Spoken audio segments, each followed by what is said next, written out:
இரும்பு வாணலியை வச்சு அதில் வறுத்தா தான் நல்லா சூப்பராக வரும், நல்ல டேஸ்ட்டாகவும் இருக்கும். இது 1/4 கிலோ ஒரு சோம்பு பெரிய பவுலில் எடுத்துருக்குறேன்.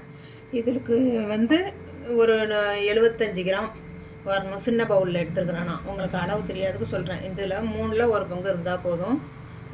ஜீனி இது வந்து சிலவங்க வந்து பாகு காய்ச்சி பண்ணுறாங்க. அப்படி பண்ணக்கூடாது. அப்படி பண்ணாக்க வந்து ஒரு மாதிரி சொகசொதன்னு இருக்கும். ஆனால் இது மொறுன்னு சூப்பராக இருக்கும். சாப்பிட செம்ம டேஸ்ட்டாகவும் இருக்கும். நம்ம மென்று சாப்பிட அவ்வளோ டேஸ்ட்டாக இருக்கும். செரிமானம், வயிற்றுக்கு நல்லது, வாய் துர்நாற்றம் இருக்காது. எங்கேயாச்சும் கோவையில் நம்ம வாயில் போட்டு போனோம்னா வாய் நல்லா கம்மன்னு வாடையாக இருக்கும்.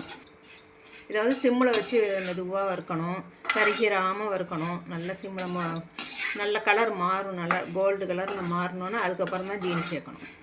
அடுப்பை நல்லா ஸ்லோவாக கம்மியாக வச்சுக்கோங்க, இல்லாட்டினா இதாகிடும். நல்லா ரோஸ்ட்டு இருக்கணும். நல்லா கோல்டு கலர் வந்தோன்னா அதுக்கப்புறம் ஜீனி சேர்க்கலாம். ஜீனி சேர்க்க வேண்டாம் சுகர் இருக்கிறவங்க என்ன பண்ணுங்க, வேண்டாம்னா சும்மா கொஞ்சம் கசக்கிற மாதிரி இருக்கும், அவ்வளோதான் சும்மா சாப்பிட்டோம்னாக்க. ஆனால் ஜீனி சேர்த்தா சூப்பராக டேஸ்ட்டாக இருக்கும். அவங்கவுங்க விருப்பத்துக்கு தகுந்த மாதிரி ஜீனி சேர்த்துங்க, கூட குறைச்சி சேர்த்துக்குங்க. இன்னும் ஒரு கொஞ்சம் கலர் மாறணும். இந்த கலர் மாறி கோல்டு கலரில் வரும். சவுண்டு படன்னு வெடிக்கிற சவுண்டு கேட்குது பாருங்கள். நல்லா இன்னும் ஒரு நிமிஷம் இருந்தால் போதும். கொஞ்சம் ஒரு நிமிஷம் 1/2 நிமிஷம் இருந்தால் வரும், சரியாயிடும். சாப்பிட்டு சிலவங்களுக்கு வந்து ஏதாச்சும் ஸ்வீட் சாப்பிட்ணும் போல் தோணும். அப்போ அந்த டைம் கொஞ்சோண்டு ஒரு ஸ்பூன் போட்டுக்கிட்டோம்னா நல்லா இதாக இருக்கும். இது அளவு மறுபடியும் சொல்கிறேன். 1/4 கிலோவுக்கு நான் ஒரு 75 கிராம் போல் எடுத்திருக்கேன். உங்கள் விருப்பம், நீங்கள் 25 கிராம் சேர்க்கலாம், 50 கிராம் சேர்க்கலாம், இல்லை ஸ்வீட்டே இல்லாமக்குள்ளே சும்மா வறுத்துக்குள்ளே ட்ரையாக சாப்பிட்லாம். அது இதாக இருக்கும். இது சிம்மில் வச்சு தான் இது பண்ணணும். கொஞ்சம் அப்படியே கல்லாக இருக்கும்னு நினைக்காதீங்க. 2 நிமிஷத்தில் உருகி இலக்கி இதாக போயிடும். டக்குன்னு வந்து தட்டில் கொட்டிடணும் சூட்டோட. இதிலே வச்சிட்டோம்னா அப்படியே சட்டியில் பிடிச்சி போயிடும். நம்ம மிதமான இதில் நல்லா இது பண்ணிவிட்டு கருகாது. நமக்கு இரும்பு சட்டியில் போட்டோம்னா ஒட்டாது. மற்ற சட்டினா அடி பிடிக்கும். இது ஒன்றும் செய்யாது இரும்பு சட்டியில். அப்படியே இது பண்ணோம்னா இந்த ஜீனியே தெரியாத அளவுக்கு இதாகிடும் பாருங்க.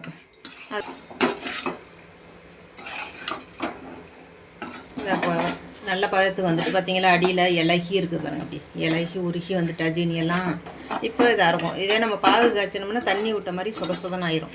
இதுலேயே போட்டு இது பண்ணது அப்படியே ட்ரை ஆகி எப்படி வந்துட்டு பாருங்கள். அடியில் ஒட்டாமல் இருக்குது பாருங்கள். இரும்பு சட்டினால ஒட்டாமல் இருக்குது. வேறு சட்டினா உங்களுக்கு ஒட்டிடும். கருகாமல் சிம்மில் வச்சு ஒரு 5 நிமிஷம் பொறுமையாக வறுத்தோம்னா 1 மாதம் ஆனாலும் அப்படியே நல்லா ஆற வைக்கணும்.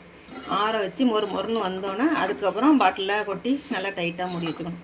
கிளாஸ் பாட்டில்னால் சூப்பராக இருக்கும். அது யூஸ் பண்ணுறது ஃபுல்லும் கிளாஸ் பாட்டிலில் தான் கொட்டி வைப்பேன். 2 மாதம் 3 மாதம் ஆனாலும் அப்படியே இருக்கும், டைட்டாக மூடி வச்சுட்டோம்னா. எல்லாம் இதாகிட்டு பாருங்கள். இங்கே பாருங்கள், அடியில் உருகி இலகி வந்துட்டு மெல்ட் ஆகி நல்ல கலருக்கு வந்துட்டு நல்ல கோல்டு கலரில் கருகாமல் நல்லபடியாக வந்துருக்கு பாருங்கள். இப்போ எடுத்து இதில் வச்சிட்டோம்னா ஒட்டிக்கும். நம்ம வேறு தட்டுக்கு மாற்றிடணும். அப்படியே சூட்டோடு மாற்றிடணும். மாற்றிட்டு அப்படியே பரப்பி விட்டுட்டு ஒரு ஆறணுன்னா அப்புறம் உடச்சி விட்டுட்டு பாட்டிலில் கொட்டி வச்சுக்கணும். நல்லா ஆறணும், இல்லாட்டினா சொதன்னு இருக்கும் உங்களுக்கு பார்க்க.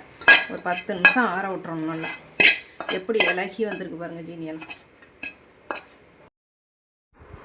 இப்போ ஒரு 1/4 மணி நேரம் ஆற வச்சுருக்குறேன். இப்போ உடச்சி விடுவோமா? எவ்வளோ சவுண்டு வருது பாருங்கள். நல்லா மொறுன்னு சவுண்டு நல்லா காஞ்சி விட்டு. இனிப்பு மட்டும் உங்களுக்கு தகுந்ததுக்கு தகுந்த மாதிரி போட்டுக்கோங்க. கூட குறைச்ச எவ்வளோ தேவையோ அதுக்கு தகுந்த மாதிரி போட்டுக்கோங்க. இது கிளாஸ் பாட்டிலு. இதில் கொட்டினோம்னா அப்படியே சவுத்து போகாமல் இருக்கும். அப்படியே மொறுப்பாக இப்போ கொட்டும்.